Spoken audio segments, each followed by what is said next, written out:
بسم اللہ الرحمن الرحیم۔ شفاعت۔ معبد بن ہلال عنزی بیان کرتے ہیں کہ ہم حضرت انس بن مالک رضی اللہ تعالیٰ عنہ کے پاس گئے اور ان سے ملاقات کے لیے ثابت کی سفارش چاہی۔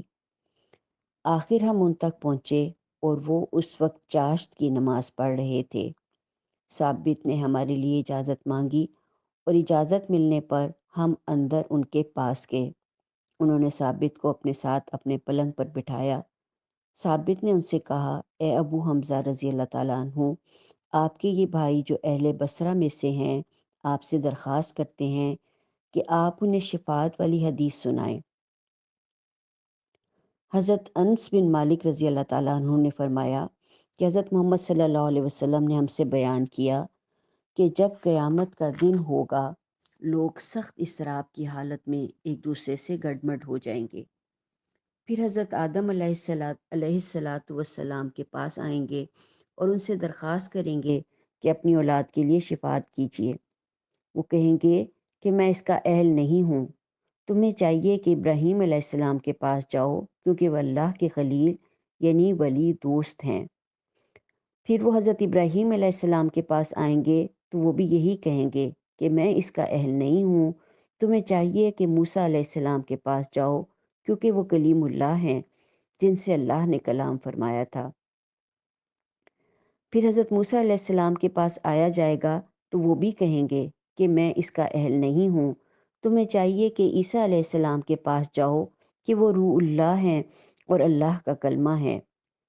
پھر عیسیٰ علیہ السلام کے پاس آیا جائے گا تو وہ بھی کہیں گے کہ میں اس کا اہل نہیں ہوں، تمہیں چاہیے کہ محمد صلی اللہ علیہ وسلم کے پاس جاؤ۔ پھر میرے پاس آیا جائے گا تو میں کہوں گا کہ میں اس کا اہل ہوں، پھر میں چل پڑوں گا اور اپنے رب سے پاس آنے کی اجازت طلب کروں گا، بس مجھے اجازت دے دی جائے گی، پھر میں اللہ تعالیٰ کے سامنے کھڑا ہو جاؤں گا اور ایسے قابل تعریف الفاظ میں اس کی حمد کروں گا جن پر میں اس وقت قادر نہیں ہوں۔ اللہ تعالیٰ اس وقت وہ الفاظ مجھے الہام کرے گا۔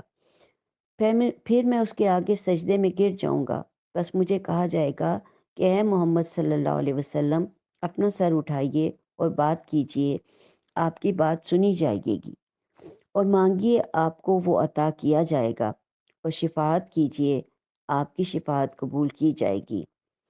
میں عرض کروں گا کہ اے میرے رب، میری امت، میری امت، پس فرمایا جائے گا کہ جائیے، اور جس کے دل میں گیہوں یا جو کے دانے کے برابر بھی ایمان ہے اسے دوزخ سے نکال دیجیے۔ پس میں جاؤں گا اور ویسے ہی کروں گا کہ ان سب کو بھی دوزخ سے نکال لاؤں گا جن کے دلوں میں رائی کے دانے کے برابر بھی ایمان ہوگا۔ پھر میں اپنے رب کی طرف لوٹ آؤں گا اور انہیں قابل تعریف الفاظ میں اس کی حمد کروں گا، پھر اس کے آگے سجدے میں گر پڑوں گا۔ پھر مجھے فرمایا جائے گا کہ اے محمد صلی اللہ علیہ وسلم اپنا سر اٹھائیے اور بات کیجیے، آپ صلی اللہ علیہ وسلم کی بات سنی جائے گی، اور مانگیے آپ کو وہ عطا کیا جائے گا، اور شفاعت کیجیے آپ کی شفاعت قبول کی جائے گی۔ بس میں عرض کروں گا کہ اے میرے رب، میری امت، میری امت، مجھے کہا جائے گا کہ جائیے، اور جس کے دل میں رائی کے دانے سے بھی کم، اس سے بھی کم، اس سے بھی کم ایمان ہو اس کو آگ سے نکال لیجیے۔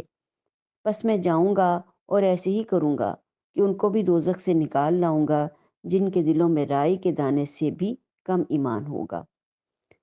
حدیث کے راوی معبد بن ہلال عنزی بیان کرتے ہیں کہ یہ حضرت انس رضی اللہ تعالیٰ عنہ کی روایت ہے جو انہوں نے ہمیں بتائی۔ پھر ان سے گفتگو کرنے کے بعد ہم ان سے رخصت ہو کر چلے۔ پھر جب ہم جبان کے قبرستان کی بلندی پر پہنچے تو ہم نے کہا کاش کہ ہم حضرت حسن بصری رضی اللہ تعالیٰ عنہ سے بھی مل لیتے اور انہیں سلام کر لیتے۔ وہ ان دنوں ابو خلیفہ کے گھر میں چھپے ہوئے تھے کیونکہ عراق کا ظالم گورنر حجاج بن یوسف ان کے پیچھے پڑا ہوا تھا۔ غرض یہ کہ ہم ان کی خدمت میں حاضر ہوئے اور انہیں سلام کیا اور عرض کیا کہ اے ابو سعید، ہم آپ کے بھائی ابو حمزہ یعنی حضرت انس بن مالک کے ہاں سے آئے ہیں، انہوں نے ہمیں شفاعت کے بارے میں ایک ایسی حدیث سنائی ہے کہ اس جیسی حدیث ہم نے کبھی نہیں سنی تھی۔ انہوں نے کہا کہ وہ حدیث بیان کرو۔ ہم نے انہیں وہ حدیث سنا دی تو وہ فرمانے لگے کہ آگے بتاؤ۔ ہم نے کہا کہ انہوں نے تو ہمیں اس سے زیادہ نہیں بتایا۔ وہ کہنے لگے یہ حدیث تو حضرت انس رضی اللہ تعالیٰ عنہ نے 20 برس پہلے ہمیں سنائی تھی۔ ان دنوں وہ طاقتور تھے اور ان کا حافظہ بھی قوی تھا۔ اب تمہیں سناتے ہوئے انہوں نے حدیث کا کچھ حصہ چھوڑ دیا ہے۔ اب مجھے معلوم نہیں ہے کہ آیا شیخ یعنی حضرت انس رضی اللہ تعالیٰ عنہ بھول گئے ہیں یا انہوں نے اس بات کو پسند نہیں کیا کہ وہ حصہ تمہیں سنائیں۔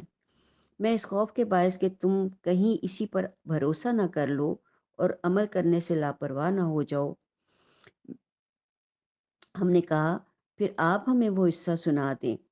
وہ ہنس پڑے اور کہا کہ خلق الانسان من عجل، یعنی انسان جلد باز مخلوق ہے۔ پھر فرمایا کہ میں نے یہ بات تمہیں صرف اسی لیے بتائی ہے کہ میں چاہتا ہوں کہ حدیث کا وہ حصہ تمہیں سنا دوں جو حضرت انس رضی اللہ تعالیٰ عنہ نے کسی وجہ سے نہیں سنایا۔ اچھا سنو، حضور صلی اللہ علیہ وسلم فرماتے ہیں کہ پھر میں چوتھی مرتبہ اپنے رب کی طرف لوٹ کر آؤں گا اور انہی قابل تعریف الفاظ کے ساتھ اس کی حمد کروں گا، پھر اس کے سامنے سجدے میں گر جاؤں گا۔ بس مجھے کہا جائے گا کہ اے محمد صلی اللہ علیہ وسلم اپنا سر اٹھائیے گا اور شفاعت کیجئے، آپ کی بات سنی جائے گی، اور مانگیے آپ کو عطا کیا جائے گا، اور شفاعت کیجئے آپ کی شفاعت قبول کی جائے گی۔ میں عرض کروں گا کہ اے میرے رب، مجھے ان لوگوں کے بارے میں بھی اجازت مرحمت فرمائے جنہوں نے لا الہ الا اللہ کہا ہو کہ میں انہیں بھی دوزخ سے نکال لاؤں۔ اس پر اللہ تعالیٰ فرمائے گا کہ یہ آپ کا کام نہیں ہے، بلکہ یہ کام میں بطور خود بغیر کسی کی شفاعت کے کروں گا۔ مجھے قسم ہے اپنی عزت اور اپنی کبریائی کی اور اپنی عظمت کی اور اپنی سلطانی اور غلبے کی کہ میں ضرور ان لوگوں کو دوزخ سے نکال لوں گا جنہوں نے لا الہ الا اللہ کہا ہوگا۔ اس حدیث کے راوی معبد بن ہلال عنزی کہتے ہیں کہ میں گواہی دیتا ہوں اس بات کی کہ یہ حدیث ہمیں حضرت حسن بصری نے سنائی اور انہوں نے اسے حضرت انس بن مالک سے سنا۔ میں گمان کرتا ہوں کہ انہوں نے یہ بھی فرمایا کہ حضرت انس رضی اللہ تعالیٰ عنہ نے یہ حدیث سنائی تھی 20 برس پہلے، اس زمانے میں جب حضرت انس رضی اللہ تعالیٰ عنہ طاقتور تھے اور ان کا حافظہ بھی قوی تھا۔ یہ مسلم کی روایت تھی۔ حضرت ابو ہریرہ رضی اللہ تعالیٰ عنہ بیان کرتے ہیں کہ رسول خدا صلی اللہ علیہ وسلم نے فرمایا کہ میں قیامت کے دن اولاد آدم کا سردار ہوں گا، اور سب سے پہلے میری قبر شق ہوگی، اور سب سے پہلے میں شفاعت کروں گا، اور سب سے پہلے میری شفاعت قبول ہوگی۔ یہ مسلم کی روایت ہے۔ نیکسٹ ٹاپک، مقام محمود۔ مقام محمود کا لفظی ترجمہ ہے وہ جگہ جس کی تعریف کی جاتی ہے۔ احادیث سے معلوم ہوتا ہے کہ قیامت کے دن حضور صلی اللہ علیہ وسلم لوگوں کی شفاعت فرمائیں گے، اور اس شفاعت سے چونکہ لوگوں کو بہت زیادہ فائدہ پہنچے گا، اس لیے وہ آپ صلی اللہ علیہ وسلم کی تعریف کریں گے۔ لہٰذا یہ شفاعت کا مقام جہاں آپ صلی اللہ علیہ وسلم کو کھڑا کیا جائے گا مقام محمود ہوگا، یعنی وہ مقام جس پر کھڑے ہونے والے کی تعریف کی جا رہی ہے۔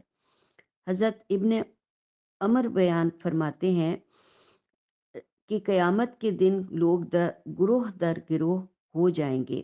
ہر گروہ کے لوگ اپنے نبی کے پیچھے یہ کہتے جا رہے ہوں گے کہ اے فلاں شفاعت کیجئے، مگر شفاعت نہیں ہو سکے گی، یہاں تک کہ شفاعت نبی کریم صلی اللہ علیہ وسلم پر آ کر ٹھہرے گی، اور یہی وہ دن ہوگا جب اللہ تعالیٰ حضور صلی اللہ علیہ وسلم کو مقام محمود پر کھڑا کرے گا، یعنی شفاعت کے مقام پر، اور حضور صلی اللہ علیہ وسلم شفاعت فرمائیں گے۔ یہ بخاری کی روایت تھی۔